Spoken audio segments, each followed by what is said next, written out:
Hi friends, welcome to பார்த்து பண்ண வழி சேனல். இன்றைக்கி டோனட் ரெசிபி தான் பார்க்க போகிறோம். வாங்க எப்படி செய்யலாம் பார்க்கலாம். அதுக்கு முன்னாடி நம்ம சேனலை ஃபர்ஸ்ட் டைம் பார்க்குறீங்கன்னா மறக்காமல் சப்ஸ்கிரைப் பண்ணிக்கோங்க.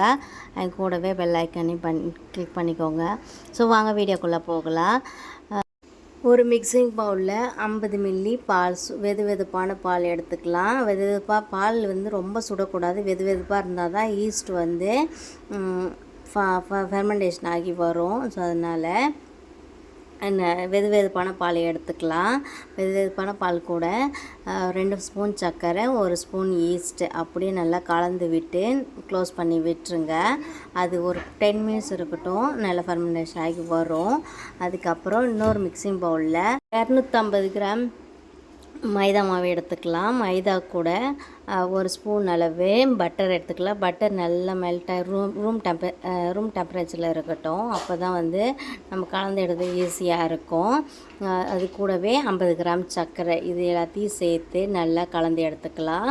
கலந்து எடுத்ததுக்கப்புறம் அதுக்குள்ளே அந்த ஈஸ்ட் நல்லா பொங்கி வந்திருக்கு பாருங்கள். அதுக்கப்புறம் நல்லா கலந்து விட்டு நம்ம கலந்து வச்சோம் இல்லையா மைதா கூட கொஞ்சம் கொஞ்சமாக கலந்து எடுத்துக்கலாம். ஸோ இந்த 50 மில்லியே கரெக்டாக இருக்கும். பட்டர் சேர்த்துருக்கோம் இல்லையா, ஸோ அப்படியே என்ன ஆகும், நல்லா கலந்து வந்துடும். நம்ம தண்ணி எதுவும் சேர்க்க வேண்டாம், கரெக்டாக இருக்கும். இந்த 50 மில்லி பால் நல்லா கலந்து எடுத்ததுக்கப்புறம் கையில் ஃபஸ்ட்டு ஒட்டும். நீங்கள் நல்லா பிசைய டோ ரெடி ஆகிடும். கையில் நல்லா ஒட்டாமல் இருக்கும். பாத்திரத்துலேயே ஒட்டக்கூடாது. அப்போ தான் மாவு நல்லா பஃபியாக வரும். இது அப்படியே என்ன பண்ணுறீங்கன்னா நல்லா பிசைஞ்சு நல்லா பால் மாதிரி உருட்டி ஒரு ஈரத்துணியை வச்சு க்ளோஸ் பண்ணி விட்டுருங்க. ஒரு 2 ஹவர்ஸுக்கு அப்படியே விட்டுருங்க. ரெஸ்ட் விட்டதுக்கப்புறம் நம்ம 2 ஹவர்ஸ் எடுத்தால் நல்லா பஃபியாக மாவு நல்லா இது நம்ம ஒரு பங்கு வச்சுல அது 2 பங்கு வர அளவுக்கு நல்லா பஃபியாக வந்திருக்கும். அதை அப்படியே கொஞ்சமாக மைதா மாவு தேய்ச்சிட்டு அப்படியே நம்ம உருட்டணும். இந்த சப்பாத்தி உருட்டலையே அதுலேயே உருட்டி எடுத்துக்கலாம். ரொம்ப மெலிசாகவும் இருக்கக்கூடாது, ரொம்ப தடிமனாக இருக்கக்கூடாது. ஒரு லேயர் அளவுக்கு எடுத்துக்கலாம். எடுத்ததுக்கப்புறம் நல்லா ஒரு கப்பு எடுத்து நல்லா ப்ரெஸ் பண்ணி எடுத்துக்கலாம்.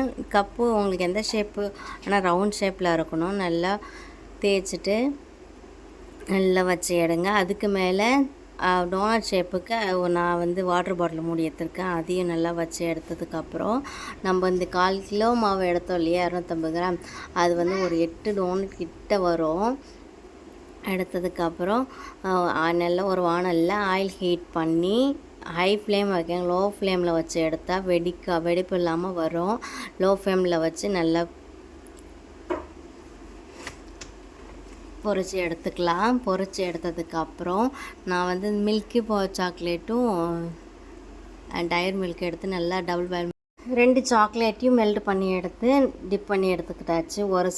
ஒரு டோனட்டில் ஃபுல்லாக மில்கி பார், ஒரு டோனட்டில் டயர் மில்க், அப்புறம் ஒரு டோனட்டில் மில்கி பார் டயர் மில்க்கு, அப்புறம் ஒரு டோனட் அப்படியே விட்டுட்டேன்.